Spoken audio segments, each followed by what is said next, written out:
Hello বন্ধুরা, দেখো আজকে মা লাঞ্চে কী দিয়েছে। আজকে মা দিয়েছে ভাত, কাতলা মাছ আর মাটন কিমা টাইপের করেছিল। কাতলা মাছটা দেখো মা আজকে ফুলকপি আলু দিয়ে করেছিল। এখন অফ সিজনে ফুলকপি দারুণ টেস্ট হয়। আর মাছটা দেখো একদম বড় সাইজের কাতলা, আগেও বলেছি আমরা বড় মাছ খাই, তো বড় সাইজের কাতলা একদম ফ্রেশ আলু দিয়ে মা করেছিল, লাল লাল ঝোল। এই আলুটা ভাঙলাম, ফুলকপির একটা ছোট্ট টুকরো দিয়ে মাছটা ভেঙে জাস্ট অসাম লাগবে খেতে। মাছটা ভাঙছি দেখো একদম ফ্রেশ, পুরো সাদা ধবধবে মাছ, দেখো একদম বড় সাইজের মাছ, দেখো পুরো হোয়াইট। তো এই মাছটা দিয়ে এখন খাওয়া দাওয়া করবো।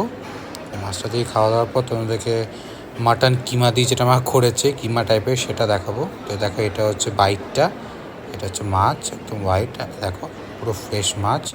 দেখো এবার মাটনটা বের করছি। মাটনটা মা যেটা কিমা টাইপের করেছিল, এই কটা হচ্ছে মাটন, ছোটো ছোটো